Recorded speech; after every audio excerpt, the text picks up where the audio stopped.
This week on Critical Nonsense, Jess and Aaron have abandoned me, but not to fret. We brought in our designer and special guest, Nora Mestrich, to talk with us about, is there an appropriate level of ignorance? And then I asked Nora about, do we all need a discomfort diet? Hang on to your pants because this is about to get interesting, I think. Or uncomfortable. Maybe both. Stay tuned.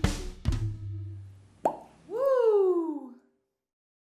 Why did the same songs always pop into my head when we go to start? This is what a Joey sounds like who is a broken record, and the Carpenters pop into his head every time the episode starts.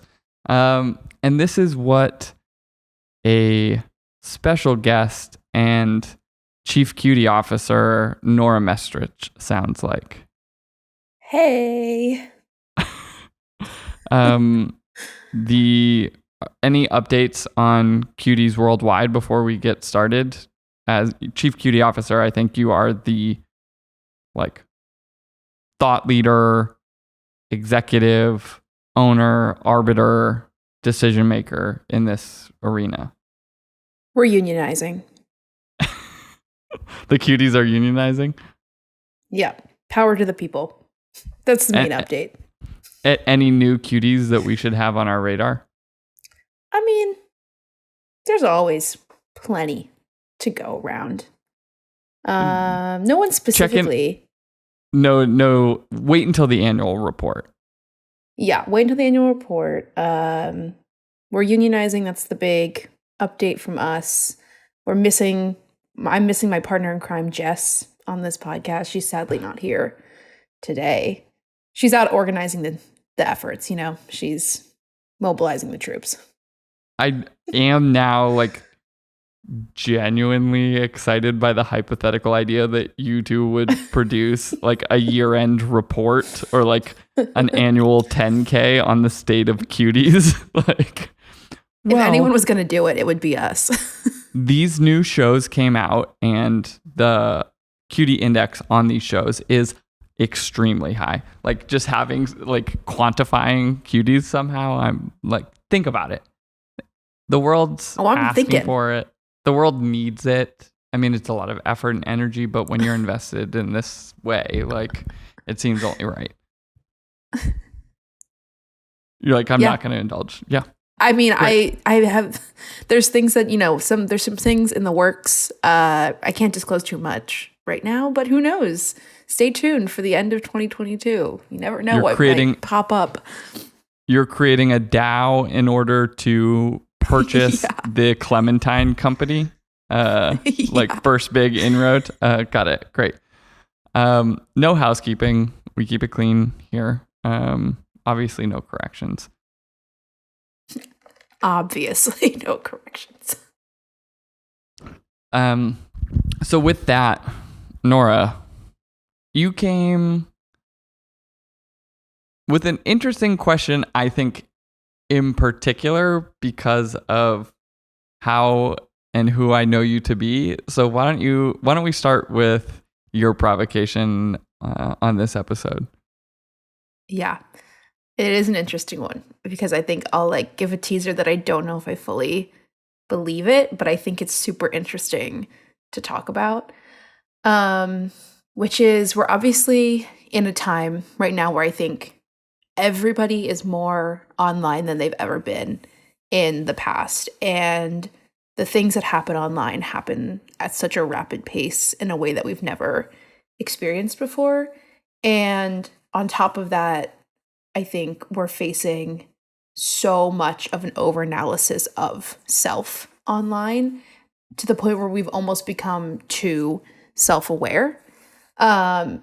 And we're constantly analyzing every facet of our existence and are expected to have an opinion on everything and know everything that's happening all of the time. There's so much that we're expected to consume and have knowledge about, and it can take a toll on anybody. And I think it's an intense way to try and operate and exist within life. And so I think it begs this question of, is it healthier to be a little bit more ignorant online? I mean, this is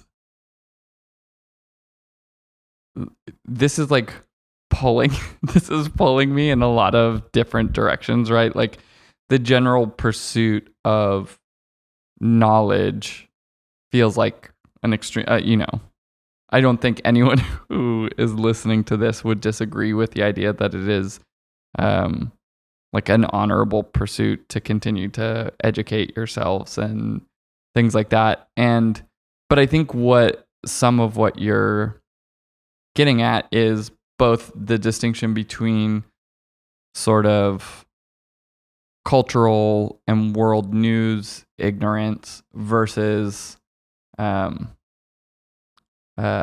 personal ignorance, for lack of a better term. I think that this sort of like, it's easy to sort of look at this idea of the need to have a personal brand, or that even if people don't necessarily feel like, they're talking about like my brand based on their online presence, I think they're often still filtering based on an exercise as if they were a brand, if that makes sense, where like, well, I wouldn't post something about that because I haven't posted a thing about that in the past, and there's this over analysis. And I think all of it sort of points to, even if not, let's say, malicious or sort of like inherently negative, is like a narcissistic tendency where you feel like you have to be paying attention to the things that you're posting in order to be sort of protective and, not step in it or say the wrong thing or present yourself in the wrong way. That level of self-censorship or filtering or evaluation is still like a narcissistic tendency that is forcing you to focus on yourself and the way in which you perceive yourself more than you might otherwise in like an everyday conversation, or if you were just to walk out your door. Is that fair? Yeah, it's like about proving that you have an opinion, no matter what your opinion is, or even if you actually have one. Like anybody can just go share an infographic on Instagram, right? And be like, I'm tapped into the conversation that's happening right now, even if I don't fully understand what it is or like what the thing I'm sharing says, or even if I don't really know what my opinion is yet. Like there's just this expectation to have a voice in the conversation, almost in a way where it's like so fast that how could you have possibly formed an opinion on whatever is happening, right? Yeah. But the joke is like when the Ukraine conflict began, people were like, oh, great, all of the world's epidemiologists have just converted to foreign policy experts in 24 hours or whatever it is, because everyone who had been stating all their opinions about COVID suddenly had opinions about Russia and Ukraine and, petrol states and things like that.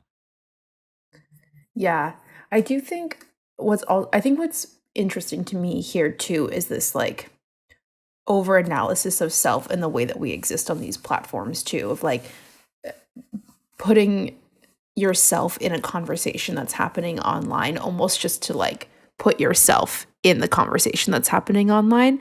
I saw an interesting point that somebody was talking about on Twitter, where the like entire premise of TikTok is so bizarre because you're sitting there watching like a loop of yourself over and over again. And so it's like putting yourself into, not necessarily, it doesn't have to be like a political or like cultural conversation. It could be like a dance trend or, some other trend, or just like using a trending sound or whatever.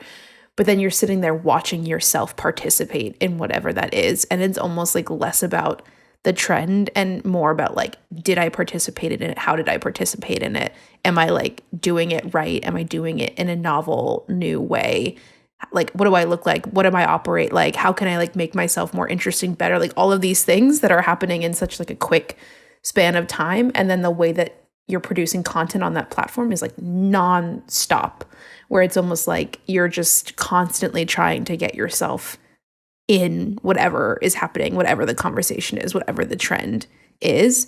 And like 99% of the time, people's TikToks don't blow up. But then there's the one that does. And it's this like chase to have that happen again, you know? In those cases, what's interesting is that there's not like a self-filtering or self-analysis that is happening. It is just like literally chasing and participating wherever like the wave is. And so in some ways, like theoretically, maybe it's less narcissistic in the actual sort of steps of creation as compared to you know, like the over analysis of what you do put out. If TikTok is less filtered in the way that people are participating on it, and just like you're saying, sort of just churning new things out with like less orientation of like, is this good, or is this part of my brand, or should I be participating in this thing? And it's just like, just participate in it. Like in some ways, maybe that is like more emotionally positive, although maybe not necessarily inherently more positive if it is sort of like eating attention at a more significant rate, right? Yeah. I have a question for you, because you're not on Instagram anymore, right? Right. You were for a while, but you're not anymore, and you're not on TikTok. I know you're on Twitter like a little bit. Mm-hmm. Do you a little bit is probably depending on who you talk to. Okay. Do you feel like you are missing out on anything by like not being on certain platforms? Because I think as somebody who is on all of them constantly, I do have this fear of like not being on them. And this is a dumb fear, but I have this fear of not being on them and then missing something that happens because the cycle is so rapid, and like not being involved in a cultural moment or cultural phenomenon, or missing the like thing that everybody is talking about in that one time. Yeah, I mean, I think this is where that question of ignorance comes in, and where do you establish your barometer for what is significant? Like, knowing everything that's happening on the internet is like so impossible. Like, it's not even worth having a discussion. But the question of where do you set the floor of the things that you feel like it's important to have knowledge of? I think in some ways this is why I like Twitter, because, you know, Ezra Klein was speaking with someone recently about sort of trying to do an analysis of Elon Musk's potential purchase of Twitter. And he was talking about how what's interesting about Twitter, and potentially not even an intentional aspect of how or why it was created, and more of like an emergent property of the platform, is that it drives narratives more than any other platform. The powerful people are on that platform. They are listening to other powerful people. They are able to, you know, modulate their following better and all of those things. And so more narratives in terms of tech narratives, VC narratives, political narratives, journalistic narratives, social movements, all of those things tend to have the most significant crystallization on that platform. And so when some meaningful like TikTok trend pops up that has crossed some threshold into not just sort of a thing that is happening where like that meme is the character of the day on TikTok, but it is like more significant, it will be on Twitter. And so in that way, I feel like if something crosses a threshold, I can see it. And oftentimes what I find is I'll still have to go and do research for myself to understand the full context, but I can like obliquely see hints or suggestions or whatever it is of where this thing is coming from, and I can inform myself. And so I get to make those decisions of like, this is like a weird thing happening on TikTok. I don't really care. Great. This thing seems like it's more significant to Gen Z's relationship with money or something. So I'm going to like dig into this thing.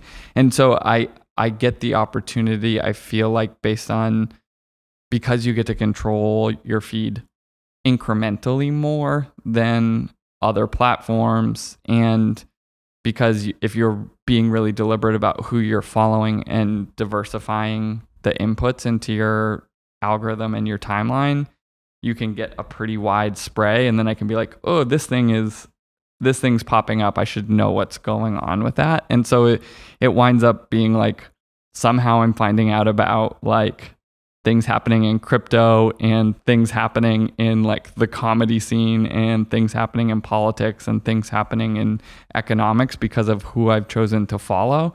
And so I feel pretty good about that. I think the thing that I didn't like was that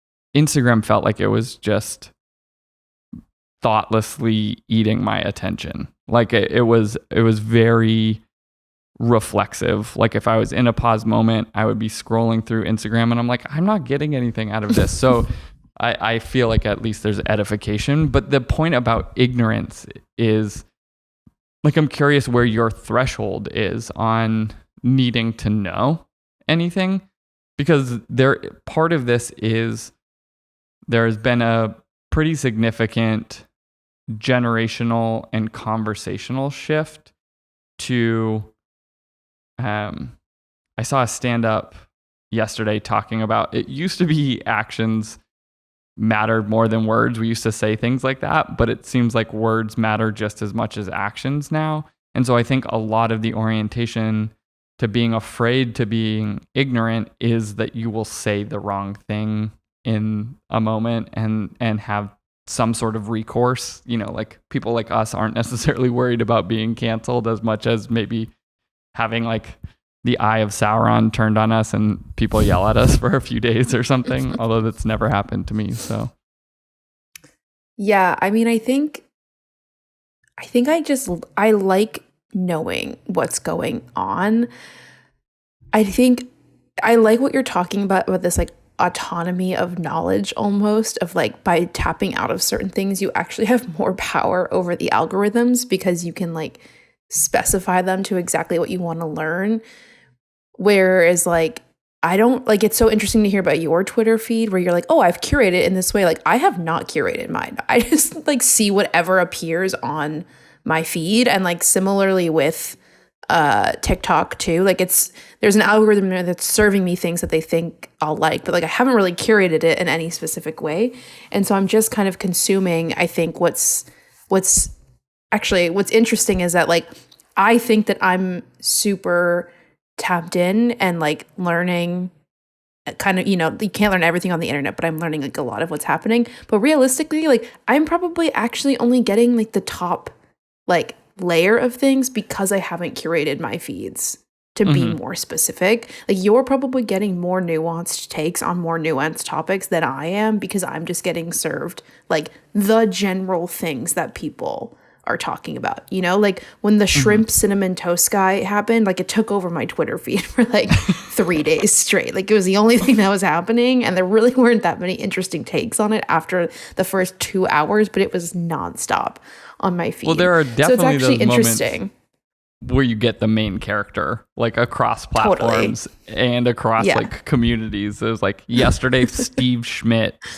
like dragging Meghan McCain was like the comedian people I follow, the social activist people I follow, the economists that I follow, like everyone was just like, there's tea, like we're ready, like, you know? Yeah.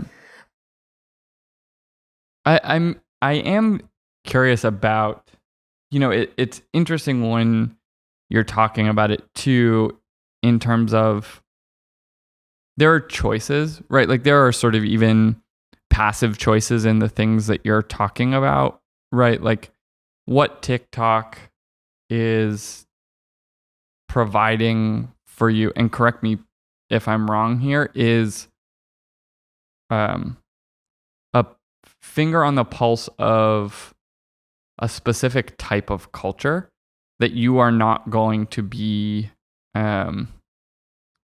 caught blindsided or unable to understand like the language of youth culture. I think that's sort of what you're getting, where it's just like new slang pops up, new like ways to have a conversation, new ways to like drag someone, new jokes, whatever. Like you have your finger on that thing. And so in some ways, even if you feel this pressure right now not to be ignorant, like by inherently like building all of these things towards that like internet and youth culture, right? Like you are inherently ignorant to like deep economics discussions or, you know, whatever, like public policy or something. You know what? I'm going to wear the badge of ignorance to deep economic conversations proudly. Like, you can carry that one. I'll carry my own. You don't want to have a conversation about MMT? Nope. Doesn't strike my fancy. I mean, I think that's like, that is the nature of this, right? Is like, we are all going to be ignorant about things. And it is like, it's a question of like, do you want to choose the things that you're going to be ignorant to, or do you want to let the algorithms choose it and just sort of passive vessel, like ride the wave? Yeah. Super interesting. I had another thought and it completely left my head, probably because it's just full of knowledge it's not deep economics knowledge, so it's not as important. What you can't see is that Nora is doing a TikTok dance to demonstrate this knowledge escaping her brain. Yeah. There's it goes a lot in of this way and blurs. then comes out this way. Yeah. And zoom fades. No, but I do think it's super interesting, like almost the power that you can hold, like even in letting the algorithm choose. I think that there is a power in how you've crafted the algorithm to choose for you, right? And so there is something interesting about like, I don't know, holding the power of the ignorance that you hold online. Yeah. There's something you spoke about in the beginning too, and it sort of ties to this point, is there's an orientation for takes on the internet. Like inherently you're going to get more engagement on takes in the same way that you're going to get more engagement with anger versus positivity, or you're going to get, you know, like it's sort of inherent. Like if you state a provocative statement as truth, right, not in the form of a question, like it's more likely to get engagement, whatever it is. But I think the thing that's interesting to me about ignorance is whether or not you're posing something as like, you know it, or it is true, or whether you are like posing a question. You know, I think there's a version of this that goes too far, which is like, and we've spoken about this on the podcast before, where people will go into like double speak to overly caveat in all directions a sentiment of some sort before they actually even say the sentiment. So they'll, you know, like, well, while I'm not an expert in this and I'm not aware, like you'll have 3 sentences to like pose one sentence of a potential perspective that someone has. I think that is sort of a version of things that goes too far, but like the simplicity of just asking a question, right? Or like saying like, I see it like this, am I missing something, right? Like that ability to sort of own your ignorance, but still participate in a conversation as a means of like edifying things for you feels like a really good behavior, but maybe a bad behavior to like build up some sort of like clout or following or whatever it is. Yeah, I actually think I respect people more when they just like admit that they don't know something or that they don't have all the answers, rather than sharing 17 infographics in a row on Instagram that are like all kind of conflicting with one another, but they're like showing that they're saying anything in that moment. It's like, I think I respect it a little bit more when people can ask a question or like take a moment to read about what's happening or understand or talk to their friends or talk to, people in their lives or whatever. And I don't necessarily not think that that's like ignorance, but like almost the vulnerability, which is like slightly different than what we're talking about. But I think the ability, or maybe it's more like the ability to admit your ignorance online is like kind of admirable, rather than in like the way that we're talking before, trying to prove that you are a part of the conversation that's been happening. Yeah. I mean, I think it's like presenting with an open mind, right? Like there's the version of owning your ignorance where you're like, I know nothing, and you've like completely sort of like invalidated any conversation about a subject by just being like, I don't know anything, and everyone knows more than me, but also like, is this true? Versus just being like, sort of coming into a conversation in ways that demonstrate that you have an open mind to new ideas, which is just like generally a good behavior to go through life with. But yeah. So to sum up, be your authentic self online as you are in real life, and everybody will love you. Yeah. I mean, that's it. Like, the way to avoid getting canceled is by not pretending that you know things that you don't. And showing up with an open mind. There we go. We've solved it. The internet is safe now for everybody. So Nora's wrap-up corner was be your authentic self. Great. Like, we've done it. Cheesiest, most ambiguous thing I could have possibly said to sum up that conversation. I'm curious to like wrap it back on the original question you asked, where you said even like you're not sure if you agree with the take around being ignorant or the importance of being ignorant, or whether it's right for you to be ignorant on certain subjects. Like, in having this conversation, has your perspective changed at all on that?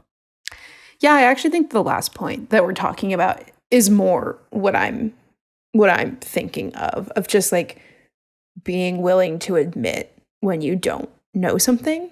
I think like that's more the point that I believe in, and just being like, I'm not interested in that topic, and like I don't need the knowledge on it, and that's okay. Like somebody else holds the knowledge and I can tap them if I need them to.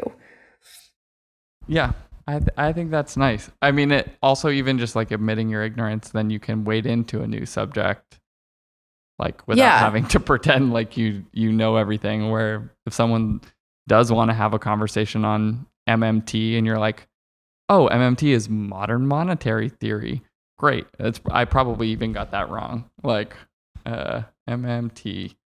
Let's just economists chime in. Yeah, modern monetary theory. I didn't get it wrong. Maybe I'm not as ignorant as I thought I was. Great. Well, that concludes this. Let's go into another conversation after this ukulele break. All right, Nora. Okay. Okay. Before we start this conversation, I'm curious about your relationship with comfort. I'm a Taurus, and one of the attributes of a Taurus is that we love comfortable things and lavish lifestyles. Comfortable so things maybe tells and you lavish lifestyles. Got it. That might tell you everything you need to know about me. Well, so here's what I've been thinking about. So I heard an interview with a woman named Dr. Anna Lemke, I believe is how you pronounce her last name. It is spelled Lembke. She is a psychiatrist and professor at Stanford University. And she wrote a book recently called Dopamine Nation, Finding Balance in the Age of Indulgence. And it talks a lot about addiction.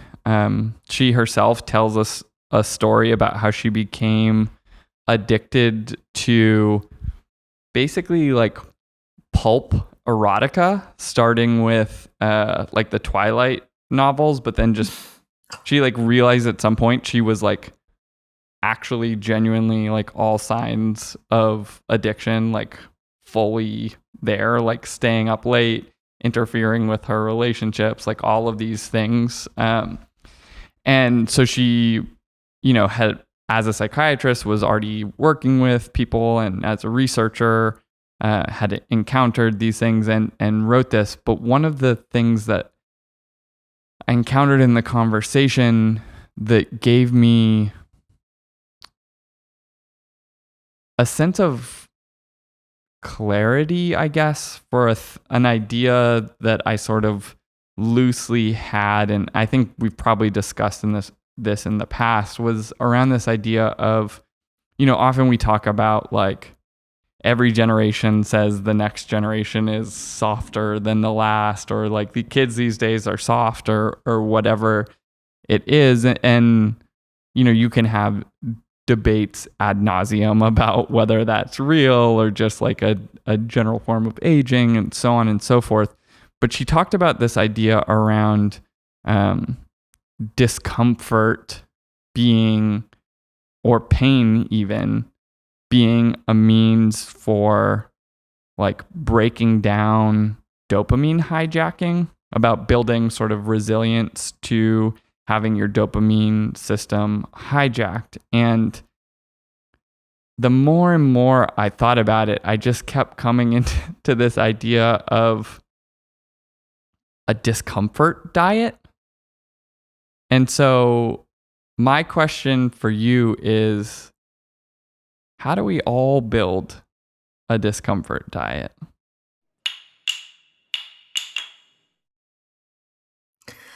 I love this question because I think that discomfort has a connotation. You kind of said it in your setup that it means like painful, but I don't necessarily think that like, I don't think it has to be something that is like so obtrusive to your life where it causes you like pain or harm. A good example of this, I recently started walking to work. It's about an hour and a half walk. It's like 3 miles. There's some good hills in there because I have to walk up the Brooklyn Bridge, so it's a little steep at times. And I genuinely really enjoy it. It's also not like an easy thing.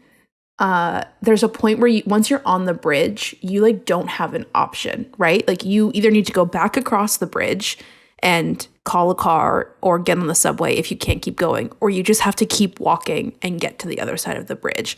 And so there hits this moment, and it's about halfway through my walk when, especially if I walk home on the same day, I get really tired, but it's like you just have to keep going, and there isn't another option for you other than to just push through it.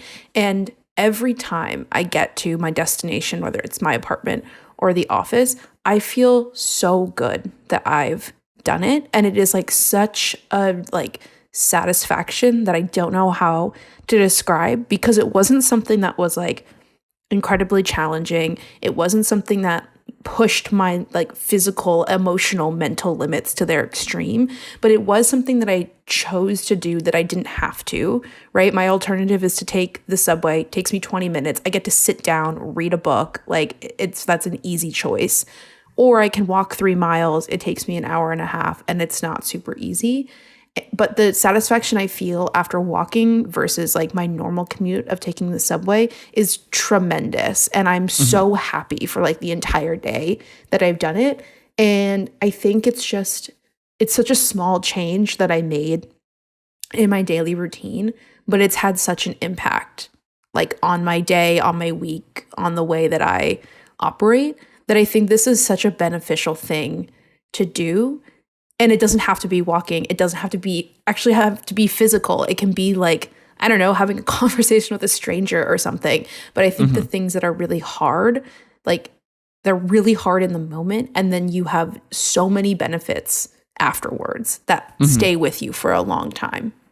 Yeah, I think this is part of it that's really interesting, is the fact that like actually pain, right? Like if your legs start burning a little bit when you're like walking over like the steepest inclines on your trip, or you're like pushing the time a little bit, maybe you're running behind, so you're like getting a little bit more lactic acid buildup. Like, it is painful. It is not painful in a way that is like intolerable or whatever, but it is certainly not like comfort, right? Like, it is not the ability to like relax and sit down. And what's interesting about this is the benefits that you get from that pain are like a product of reorienting your homeostasis, right? So it actually makes the good things in your life feel better because you've now integrated these moments that are uncomfortable. One of the things that Dr. Lemke, if I'm saying her name right, talks about is ice plunges, which is sort of like increased in frequency and conversation, different therapies that are introduced, whether it's like, you know, like pro athletes getting actual like cryo chambers where they're like freezing cold chambers that you can get into, or, you know, literal ice baths, or, you know, even in the simplest version is like you take a shower in the morning and you put yourself into a cold shower instead of a hot shower. What they're finding is you're getting, you know, hours of resiliency in your dopamine systems from being easily hijacked by other things. And what that means is that by introducing some form of like self-chosen controlled pain into your life, that other things can become more rewarding.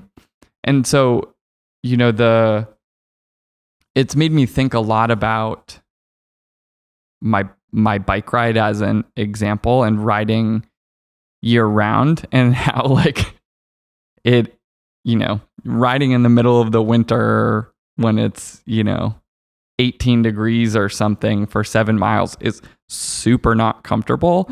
And I've always talked about it as like, it's just good to not have everything be comfortable in my life. Or if I think about it through the lens of like exercise, like I'm like, oh, I definitely get a benefit, like a mental health, mental resiliency benefit from it. But I think I was often thinking about it in the wrong terms, right? Like in the moment when I'm doing it, it's not like particularly enjoyable when you're like, you know, grinding up like a half-mile hill on that back end of Prospect Park that is just like so steep, and I'm on my single speed and it's like a headwind and 25 degrees or something. I'm like, this is miserable. Like my hands hurt, my toes hurt, whatever.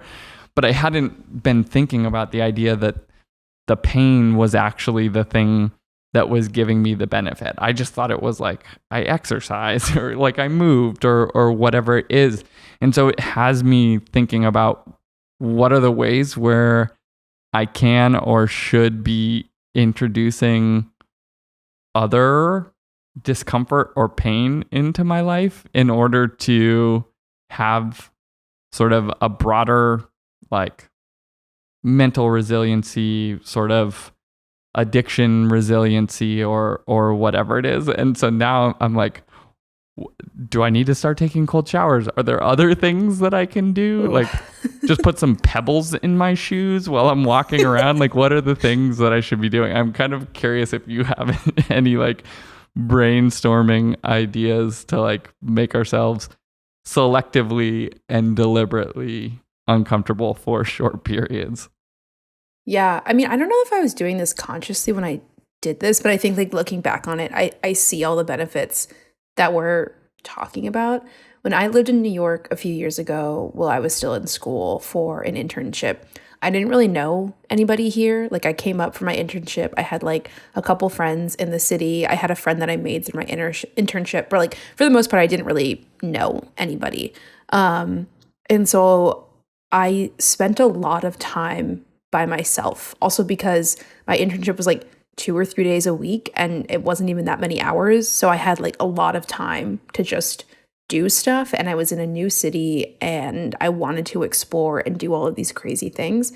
And before that, like I hadn't really spent time doing things alone, and I was like pretty uncomfortable doing it, as I think like most people are. We like live in a culture where, you're like encouraged to do things with other people and you don't often do things like solo. But I did a lot of stuff by myself that summer. I like went out to eat by myself. I went on walks. I went shopping. I went to the movies. I sat outside in the park. Like I did a lot of stuff solo, and it's made me really comfortable, I think, just like doing things alone, and has actually given me, it's funny, what something that was just like uncomfortable for me for a long time, I find a lot of comfort in now. Like I really like doing things by myself now. I love going to the movies alone. I love going to concerts alone. I love having like a day by myself to just be out like on my own agenda. And I don't have this discomfort anymore in doing those things. I think similarly, another thing I had done a few years ago, it started out of annoyance, but I got really annoyed that every time I was like in line somewhere waiting for something, whatever, and I was around other people that were waiting, everybody was on their phones. And I was like, this is just annoying to me that like everybody, as soon as we're in a place where we have to stand for more than like maybe 10 seconds, we pull out our phones, to your point before, and like scroll mindlessly on Instagram. And so I just started challenging myself to like not do that. And to like, if I'm waiting in line for 15 minutes, then I'm like in line for 15 minutes with like my own thoughts or like things that are happening around me, or like observing the things. And it's uncomfortable. Like if you haven't tried it, like people think you're weird, or like there is a weird thing when you're the only one that's like paying attention, I guess, or like isn't on their phone. Like you feel like an outsider, and it's really weird. But for me, I was like, I don't want this crutch anymore of like just like being like not present in what's happening around me. And again, it's just kind of turned into a habit now where like I'm waiting in line and I'm just waiting in line. I'm just in the line, and I might be a little impatient. And is there something in my pocket that could pass the time a little faster? There sure is, but nope, I'm just waiting. And I do think, like, again, it's something that I think still is a little bit uncomfortable, but it is a good challenge in a way to just be like, I'm going to be here with my thoughts for 20 minutes, and that's fine. We've been doing some work with CrossFit recently, and it's given me so I've done classes and things like that, right? And whether you're new to it or whether you're, a long tenured CrossFitter, like by the end of the class, the goal is basically to have everyone like comfortably scaling the exercises to basically be landing in the same place, which is like just having your like butt whooped by an exercise and do it in like a safe way, where it's like for you that means reducing your weights down to here and doing these exercises that are a little bit different because that's safe for you. For someone who's more experienced, maybe they'll do more weights or more complex exercises, whatever, but by the end of it, like everyone is sort of like sucking their teeth, like having a hard time breathing, and is like is in some ways like a painful experience to push yourself to those limits. And hearing this conversation from this researcher about like the benefits that you get when you talk to people who have been in it for a long time, there is this level of like resiliency that they get from like going through that pain of like lactic acid buildup and like trying to catch your breath and like having burning in your arms or your legs as you're like trying to push out like one additional rep to beat your time that you did the last time you did something similar, whatever it is. And I'm like, oh, that's the thing that you're getting right. Like this is like an hour of calculated and controlled discomfort that you can do safely that is going to give you some kind of benefit on the back, right? Like even like a standing desk as an example of something, right? Like there may be other benefits that someone gets from a standing desk, either in posture or muscle stability, like whatever. But it's like it obviously is less comfortable than sitting through your day in like a comfortable Aeron chair or Aeron chair knockoff or something like that, right? And so it, even as you were talking, it was making me think about, like, is this actually a thing that we might lose this particular benefit from moving into a more distributed workforce, right? Like, no one liked their commutes necessarily, although there was sort of things that you could point to that studies would show, like a 30-minute commute had sort of like a mental health benefit where it wasn't so long as to be problematic, but it was long enough to allow for like ramping up or decompression on the back end of the day so that you weren't bringing home into work and vice versa. And like if people aren't going to the office, or certainly fewer people aren't going to the office anymore, it almost, by losing that commute, whether you're in like a city like New York, that meant a lot of walking and sort of movement and whatever. If you're somewhere else, maybe it didn't get you the same thing, but like, how do you replace that? Like, that's like not a factor that people are having a conversation about, of like the discomfort of your commute now may like result in less like dopamine hijacking resiliency. I think it's just making space for discomfort in some other way, Exactly. Like, I think it's just like, yeah, it's like, okay, like, what's uncomfortable for me and how can I infuse that into my life? Like I said earlier, like maybe it's like having a conversation with a stranger, or like a social anxiety related thing or something, right? Or maybe it is going out to eat by yourself or something. It's like, what are the other ways that you can infuse discomfort? Because I do think that like, I don't think that discomfort means physical pain all the time. And so I think there's other ways that you can make sure that there are moments of discomfort that aren't necessarily like a physical discomfort.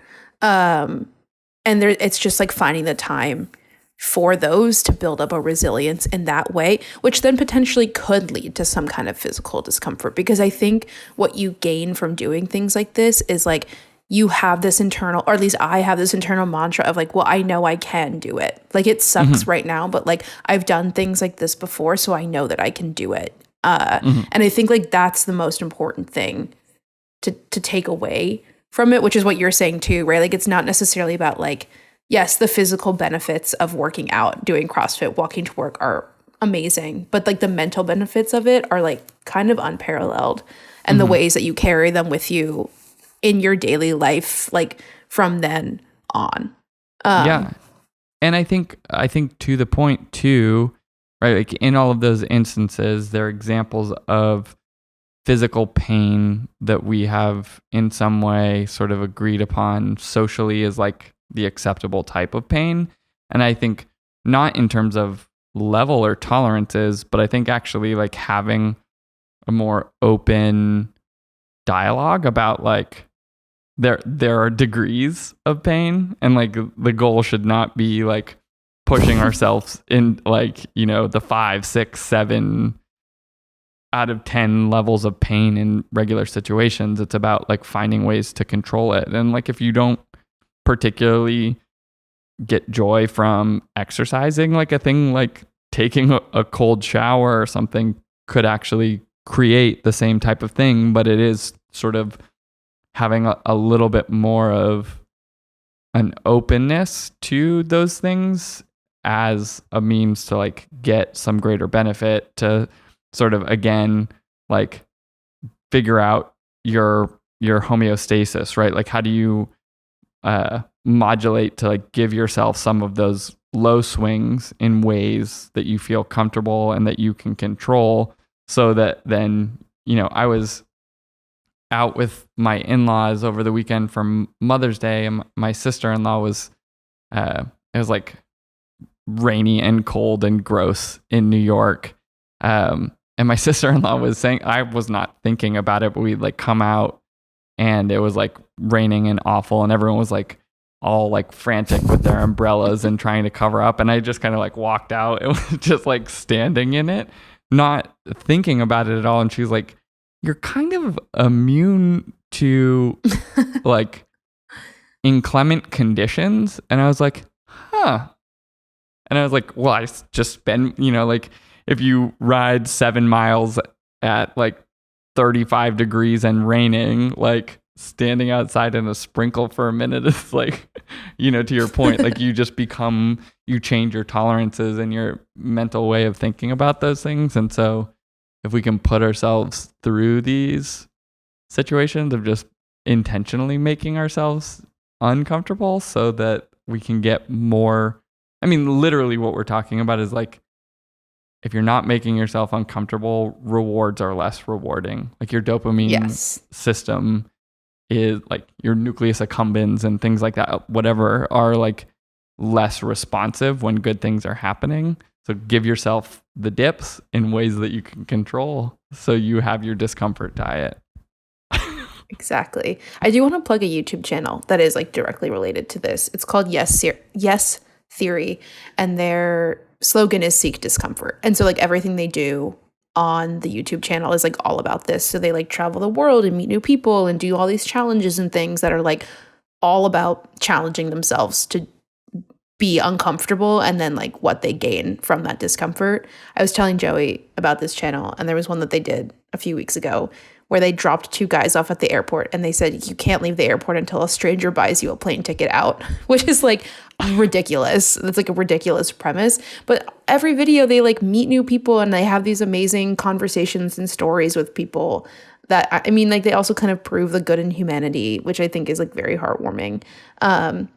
But yeah, that's their entire premise, is to do things that are uncomfortable because you gain like immense benefits from it. You know what it makes me think of as you're talking about this is like the Jackass people. Like they always seem happy. Like you see them interacting and they're just like doing these things that are right, whether it's just like slapping each other across the face or getting like hit or zapped or whatever. Like they seem to derive like higher peaks than an average person, and it makes me wonder if it's just like they're like calculating their discomfort in their own tolerance, and they're like, yeah, no, like hit me with a cattle prod, that seems good, that'll get me like 3 days of feeling great, like on the back end or something. Maybe. You know what I mean? Yeah. I'm not recommending we all go out and get hit with a cattle prod. Like that's how Joey seeks discomfort. Yeah, more controlled ways to do it. Well, Nora, do you want to try and do a wrap-up corner? I think the wrap-up corner is find discrete moments in your daily life that you can do something that challenges you, whether it's physically, mentally, emotionally, something that just kind of pushes you outside your comfort zone a little bit, and see how you feel afterwards, see what the benefits are. And if you do that, can you please write in and tell us what you did, and then tell us how it benefited you? Because I think that would be super interesting to hear. Yeah. criticalnonsense@sylvain.co if you want to share any like discomfort diet practices or new ones that you're considering. We would love to hear that. All right, well, that's wrapped up. Tie it with a bow.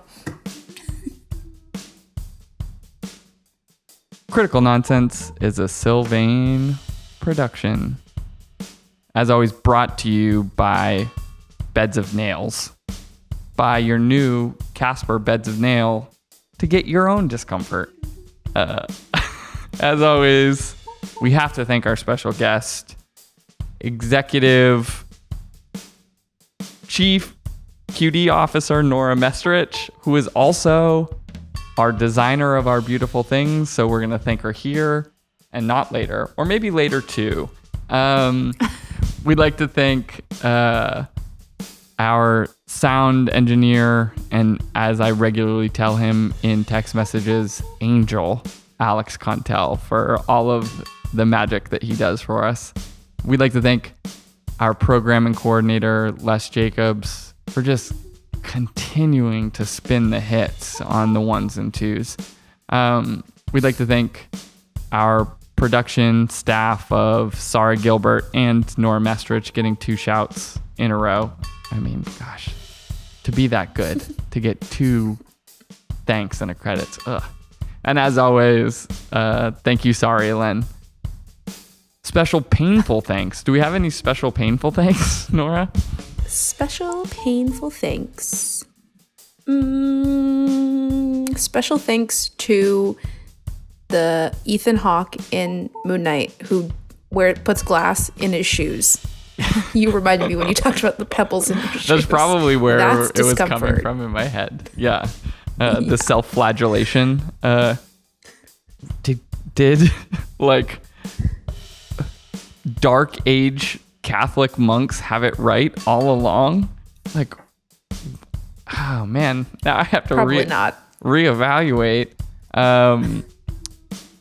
Special thanks to, Chuck Taylors were never comfortable. Like, they've been giving people a discomfort diet if they put them on their. Maybe shout out to like stilettos and heels. From what I hear, very uncomfortable shoes. Maybe they've been doing us a favor all of these years. Is that possible? Special thanks to my platform Converse, which are actually far more comfortable than regular Converse.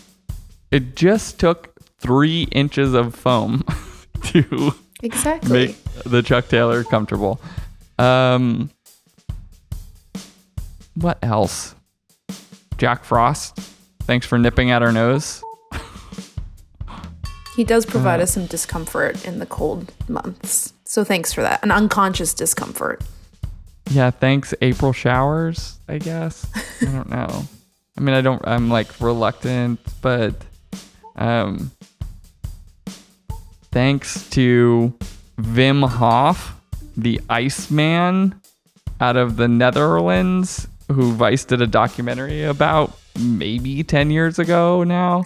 But he was well onto something with his cold plunging. And maybe we all just need to like get out there and plunge. Take a cold shower. Is that the guy that does he do a cold plunge every day? He's the one that like him? developed his own like breathing method and is like hiked like Mount Everest in just like a pair of underwear and has like done all these challenges through like this breathing method that he's developed, which is crazy. And like David Blaine, Yeah. Thanks, Shout out to David Blaine. He is seeking thanks. discomfort. Yeah. Yeah. Shout out to Jess, who sadly couldn't be here. And I missed her energy on this one, Yeah. I gotta say. Thanks, Nora. Yeah. That's your impression of Jess. All right. Well, thank you. Love you. Bye. Bye.